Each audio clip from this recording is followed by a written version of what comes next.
মাসের প্রায় দুপুর গড়িয়ে আমরা আগাচ্ছি। সম্ভবত 8টা-9টা থেকে আপনারা এখানে এসেছেন। পেটে ক্ষুধা আছে না? মাঝে মাঝে কি একটা আওয়াজ আসবে? একটা পরীক্ষা করে নেই। লিল্লাহি তাকবীর, লিল্লাহি তাকবীর, ইনকিলাব ইনকিলাব, জিন্দাবাদ জিন্দাবাদ, জিন্দাবাদ জিন্দাবাদ, ইনকিলাব ইনকিলাব। মাশাআল্লাহ, আওয়াজ তো আসে দেখি ভালোই। আলহামদুলিল্লাহি রাব্বিল আলামিন, ওয়াসসালাতু ওয়াসসালামু আলা রাসূলিহিল কারীম ওয়া আলা আলিহি ওয়া সাহবিহি ওয়া আহলি বাইতি আজমাইন। আসন্ন দুটো নির্বাচনকে সামনে রেখে 11 দলীয় নির্বাচনী ঐক্যবদ্ধ বাংলাদেশ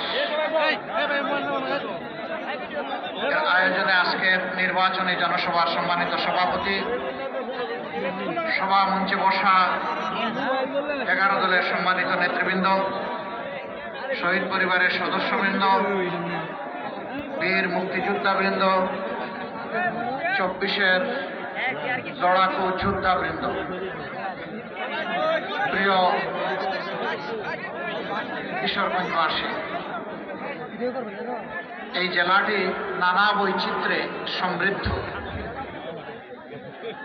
এই জেলার মানুষ স্বভাবগতভাবে ধর্মপ্রাণ, কিন্তু তারা অন্যান্য ধর্মের সাথেও চমৎকার সম্পর্ক রক্ষা করে চলেন। জনগণ এখন শুনতে চায় না। ওগুলা শুনিয়ে শুনিয়ে জনগণকে ঘুম পাড়িয়ে রেখে জনগণের কপাল কিসমতে যারা হাইজ্যাক করেছে, লুণ্ঠন করেছে, তাদের জায়গা বাংলাদেশে আর হবে না। 24-এর যুব সমাজ অতীতের পচা রাজনীতি অনুশীলন করার জন্য তারা বুক ছিটিয়ে লড়াই করে নাই, তারা পরিবর্তন চেয়েছে। 13 তারিখ থেকে বাংলাদেশে সেই পরিবর্তনের সূচনা হবে ইনশাআল্লাহ। প্রিয় কিশোরগঞ্জবাসী, এটি আলিম উলামা, মুক্তিযোদ্ধা, দেশের বিশিষ্ট নাগরিক, অত্যন্ত ঐতিহ্য সমৃদ্ধ একটি এলাকা। এই এলাকার মানুষ কঠোর পরিশ্রমী, শিক্ষিত, জ্ঞানী, দেশপ্রেমিক। সেই এলাকায় দাঁড়িয়ে আমি কথা বলছি। এই এলাকাটা সমতল আর হাওরের এক মহামিলন। 22-এর বন্যায় আমার আসার এখানে সুযোগ হয়েছিল, গ্রামে গ্রামে একটু গিয়েছিলাম। এখানকার যোগাযোগ ব্যবস্থা বিভিন্ন দিক থেকে খুবই ঝুঁকিপূর্ণ, কিন্তু বছরের পর বছর এখানকার লোকেরাই বাংলাদেশের প্রশাসনের, সরকারের শীর্ষ পদ তারা অলঙ্কৃত করেছে। শীর্ষ পদ অলঙ্কৃত করার পরে তারা কি দিয়েছেন, কি পেয়েছে, আমি এই ব্যাপারে কিছু বলতে চাই না, এর সাক্ষী আপনারা। এখানে বাংলাদেশ জামাতে ইসলামের কিশোরগঞ্জ জেলা শাখার সম্মানিত আমির অধ্যাপক রমজান আলী সাহেব জনগণের পক্ষ থেকে বাস্তব কিছু দাবির কথা তিনি তুলে ধরেছেন।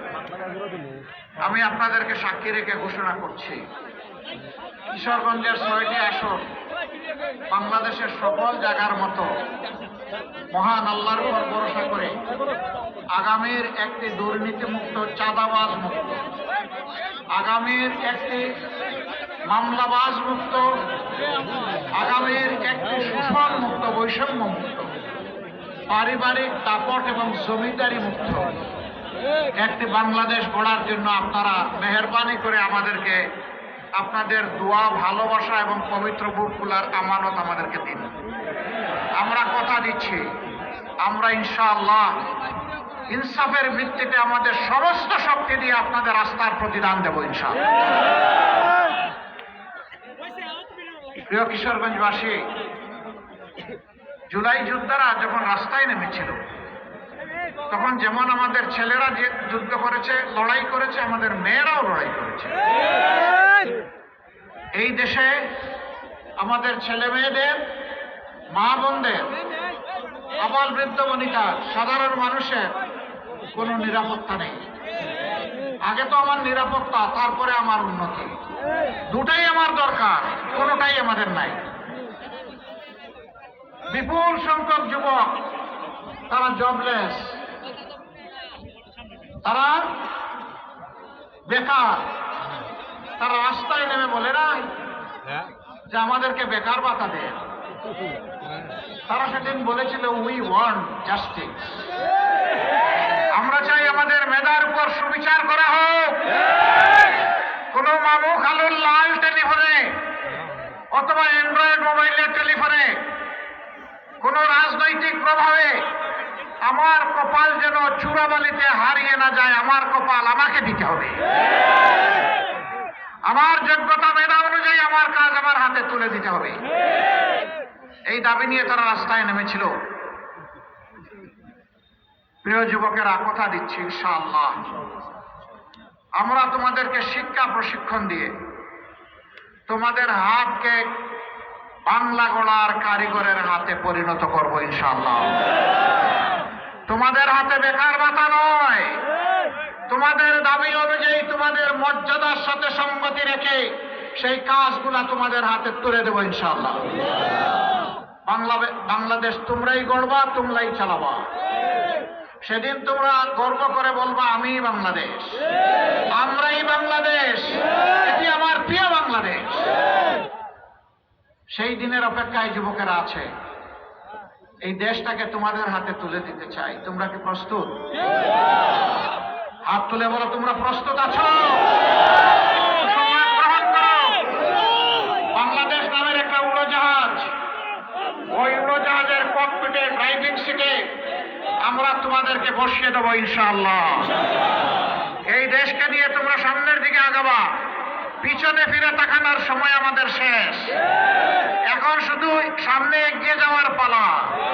পিছন নিয়ে যারা কামড়া কামড়ি করে তাদেরকে কামড়া কামড়ি করতে দিব আমরা। ওরা করুক, আমরা এগিয়ে যাব জাতিকে নিয়ে সামনে ইনশাআল্লাহ। তখন আমরা কোথায় থাকবো? তোমরা ককপিটে, আমরা থাকবো প্যাসেঞ্জার সিটে ইনশাআল্লাহ। এই দেশ সেইভাবেই এগিয়ে যাবে। কিশোরগঞ্জ জেলা এটা মূলত শিল্পভিত্তিক জেলা না, ইলেকট্রোমেকানিক্যাল ইন্ডাস্ট্রির ভরপুর না। পাশের গাজীপুর ওরকম একটা জেলা। এই জেলাটা হচ্ছে কৃষিভিত্তিক। আমরা কথা দিচ্ছি কৃষিকে ইনশাআল্লাহ আমরা শিল্পে পরিণত করব। বলবেন এত টাকা কোথায় পাবে?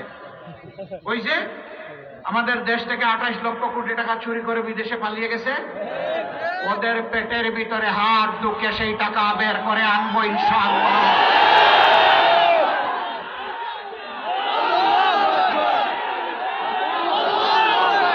ওই টাকাগুলো এই রাষ্ট্রীয় কোষাগারে জমা হবে।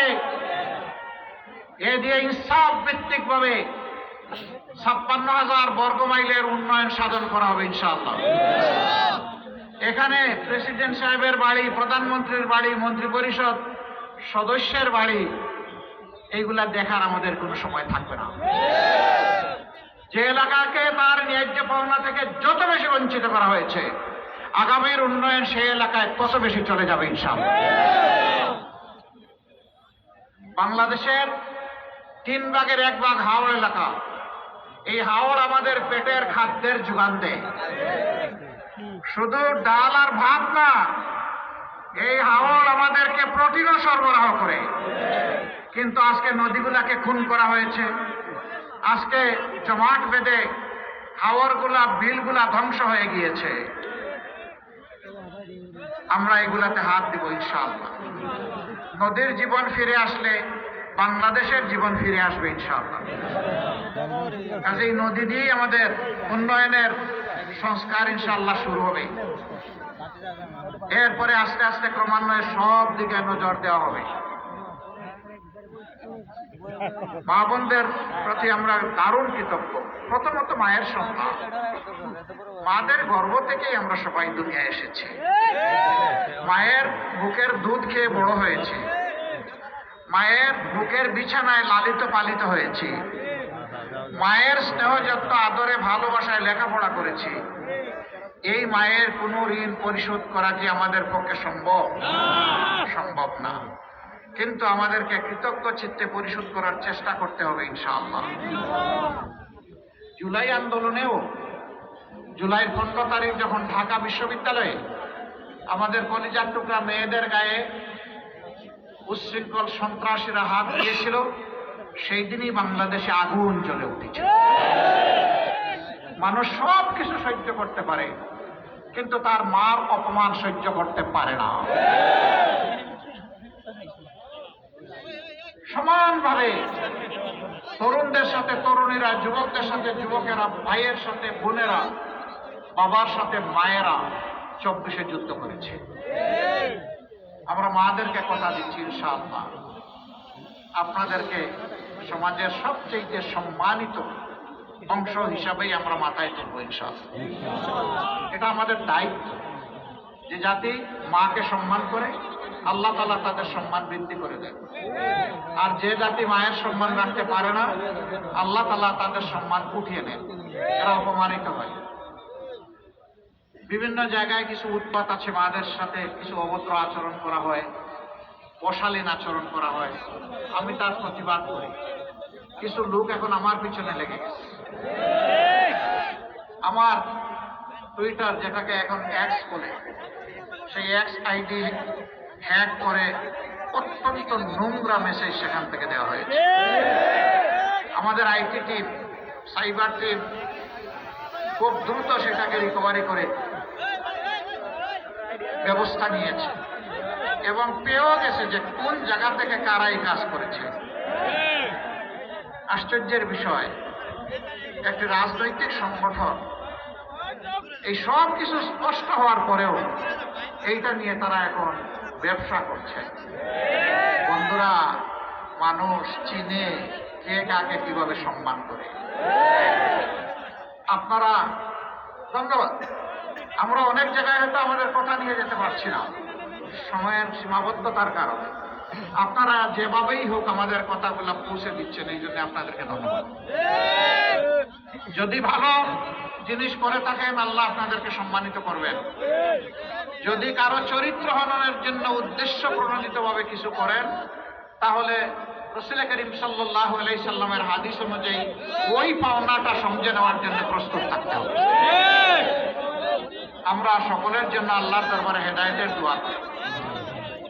আমরা পরিষ্কার বলেছি, আসেন আগামী দিনে কে কি করব আমরা সামনাসামনি ডায়ালগ করি, জাতির সামনে হাজির হয়ে যায়।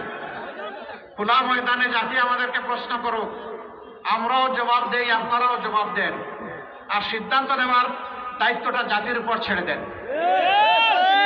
চলে বলে কৌশলে যে কোনো ভাবে আমাকে জিততে হবে এই ধারণা থেকে বের হয়ে আসেন। ওই পুরানা স্লোগান থেকে বের হয়ে আসেন, আমার ভোট আমি দিব, তোমারটাও আমি দিব, এই দিন শেষ, এদিন আর ফিরে আসবে না। 24-এর যুবকেরা ঘুমিয়ে পড়েনি, জাগিয়ে আছে। তার ভোটের পাহারাদারি সে করবে, সাথে সাথে বাকি সকলের ভোটের পাহারাদারি করবে। কোন দুর্বৃত্ত এখন আর কারো ভোটে হাত দিতে পারবে না ইনশাআল্লাহ। আমরা প্রশাসনকে বলবো, আপনারা দক্ষতা এবং নিরপেক্ষতার সাথে, সততা এবং সাহসিকতার সাথে আপনারা দায়িত্ব পালন করবেন নির্বাচনকে সামনে রেখে। জাতি আপনাদের জন্য দোয়া করবে, 18 কোটি মানুষ আপনাদের পাশে থাকবে। আপনারা মেহেরবানি করে কারো কোনো ডাইনবাগ কথা শুনবেন না। আমরা কারো কাছে কোনো আনুকূল্য চাই না, কিন্তু আমাদের কোনো ক্ষতি করতে আসলে আমরা কিন্তু ছেড়ে দেব না। তিনি যেই হোক, আমার অধিকার আমাকে রক্ষা করতে হবে, এ লড়াই চলবে ইনশাআল্লাহ। এই আমার অধিকার মানে কি? আমি আপনাদেরকে সাক্ষ্য রেখে পরিষ্কার বলছি, আমার অধিকার মানে এই দেশে মুসলমান, হিন্দু, বৌদ্ধ, খ্রিস্টান 18 কোটি মানুষের অধিকার।